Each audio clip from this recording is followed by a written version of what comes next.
Hi everyone, welcome back to my channel. आप सब लोग कैसे हो? तो दोस्तों, क्या आपको पता है कि डीप स्पेस में एक ऐसा प्लेनेट है जहां लीड भी पिघल जाता है। हम बात कर रहे हैं वीनस की, लेकिन आज की कहानी सिर्फ स्पेस की नहीं है। ये कहानी है दो ऐसे देशों की जो एक दूसरे से बिल्कुल अलग है, लेकिन एक ऑर्बिटल सिम्बायोसिस में जुड़ चुके हैं। ठीक है, एक तरफ है राइजिंग टाइटन इंडिया और दूसरी तरफ है small giant Sweden. PM Modi की स्वीडन विजिट ने दोनों देशों के रिश्तों को एक नया स्ट्रेटेजिक पार्टनरशिप पर पहुंचा दिया है। स्वीडन स्वीडन ने उन्हें अपना highest honour royal order of the polar star भी दिया है। ठीक है, लेकिन इस दोस्ती के पीछे का असली मास्टर प्लान क्या है? स्पेस से लेकर डेटा इकोनॉमी तक, चलिए डिकोड करते हैं।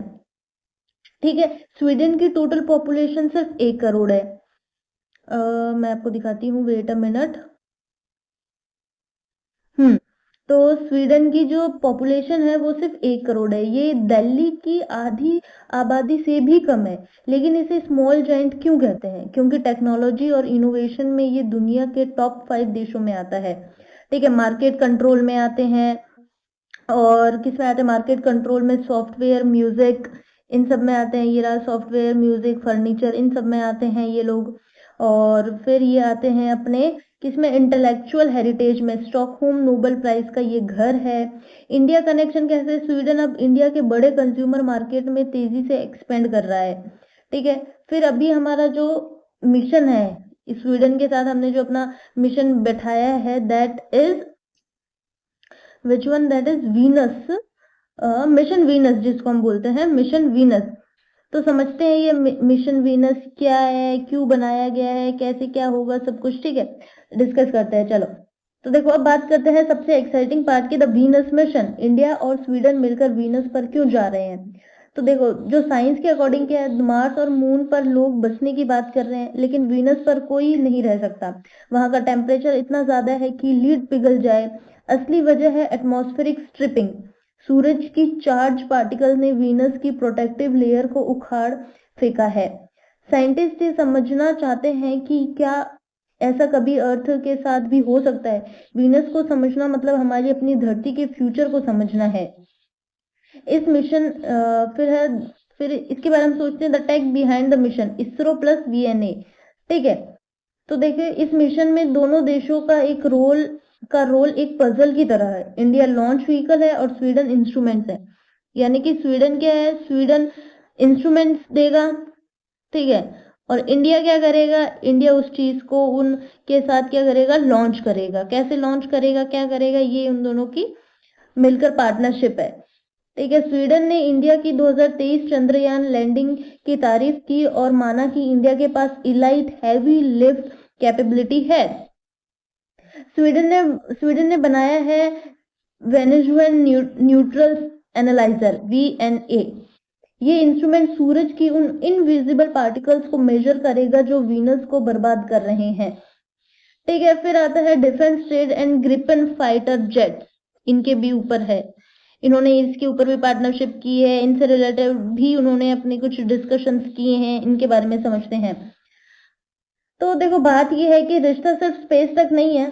जब पीएम मोदी स्वीडन पहुंचे तो उनके प्लेन को स्वीडिश ग्रिपन फाइटर जेट्स ने स्कॉट किया। स्वीडन चाहता है स्वीडन चाहता है कि इंडिया इन जेट्स को अपने डिफेंस के लिए खरीदे। अभी इनके ट्रेड अपडेट क्या है कि पोस्ट ब्रेक्सिट स्वीडन अब फ्रांस और जर्मनी की तरह इंडिया का एक बड़ा यूरोपियन पार्टनर बन गया है। 2027 तक दोनों देशों के बीच free trade agreement, FTA, active होने की उम्मीद है, ऐसा कहा गया है। ठीक है, तो अभी देखो, इन दोनों जो सिम्बोसिस मैट्रिक्स है कि क्या क्या होगा इन दोनों के बीच में, कैसा होगा, कौन क्या करेगा, इन दोनों के बारे में बताया गया है। अगर हम स्केल की बात करें तो देखो, राइजिंग टाइटन जो हमने इंडिया को बोला है, ठीक है, और स्वीडन को क्या बोला? स्मॉल जाइंट बोला, क्योंकि इनकी पॉपुलेशन 10 मिलियन है, सिर्फ 10 मिलियन है। ठीक है, फिर स्पेस कैपेबिलिटी की बात करें तो इनके पास इलाइट लॉन्च कैपेबिलिटीज है, जैसे ISRO heavy lift and lunar landing वाली। ठीक है, और इनके पास क्या है? स्पेस कैपेबिलिटी में इनके पास इंस्ट्रूमेंटेशन है, इनके पास स्पेस सेंसर टेक्नोलॉजी है। मार्केट डायनामिक्स देखें तो बूमिंग कंज्यूमर मार्केट है। ठीक है, ये किसको प्राइमरी टारगेट करते हैं? फॉर ग्लोबल ब्रांड्स के लिए। और इनके पास क्या है? स्वीडन के पास इनोवेशन हब है। Creator of global tech IP, Spotify, true collar, ये सब स्वीडन के। ठीक है, इमर्जिंग नीड्स क्या है कि इनको high income job creation create करनी है, और इनकी क्या है, technical workforce, several domestic labour shortage हो रही है इनके वहां पे। तो अब है ब्लूप्रिंट ऑफ सिम्बोसिस, कि कैसे क्या होगा, इसकी अंदरूनी चीजें देखते हैं हम लोग। जो वीनस मिशन है वो अल्टीमेट मेटाफर है for the entire bilateral relationship. ठीक है, इंडिया क्या करेगा, ये लॉन्च व्हीकल प्रोवाइड करेगा और स्वीडन प्रोवाइड करेगा इंस्ट्रूमेंट। जो फ्यूचर, हम इस फ्यूचर इकोनॉमी की बात करते हैं कि ये इन दोनों के बीच में जो पजल है, ये इन दोनों को पजल को सॉल्व कैसे करना है। ठीक है, अभी ये इनको सॉल्व कैसे करेंगे कि ये दोनों मिलकर इस चीज को सॉल्व करेंगे। जो इंडिया है वो लॉन्च व्हीकल प्रोवाइड करेगा और ये इंस्ट्रूमेंट प्रोवाइड करेगा स्वीडन।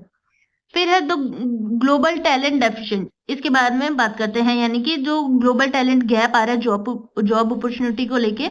तो सबसे इम्पोर्टेंट पार्ट है, आप ठीक है, आपको ये समझना है इसमें क्या होता है। स्वीडन में टेक टेक कंपनीज तो बहुत है, लेकिन वहां जो लेबर शॉर्टेज है, स्वीडन को इंडिया टेक और डेटा प्रोफेशनल की सख्त जरूरत है। लेकिन ध्यान रहे, सिर्फ एक सिंपल ग्रेजुएशन से काम नहीं चलेगा।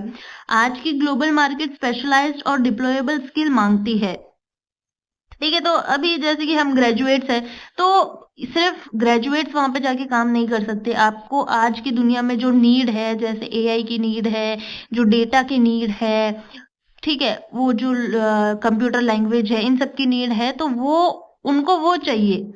सिर्फ ये नहीं चाहिए कि ग्रेजुएट्स जाके वहां पे कुछ कर सकते हैं, ऐसा नहीं होने वाला है। ठीक है, तो दोस्तों, ऑर्बिटल सिम्बोसिस का मतलब ये है कि इंडिया की स्केल और स्वीडन की प्रिसीजन मिलकर फ्यूचर इकोनॉमी को चलाएंगे। क्या आप इस नए स्पेस और टेक एरा के लिए तैयार है? वीडियो पसंद आई हो तो लाइक करें और बताएं कि क्या इंडिया को ग्रिपन जेट्स खरीदने चाहिए। मिलते हैं अगले वीडियो में।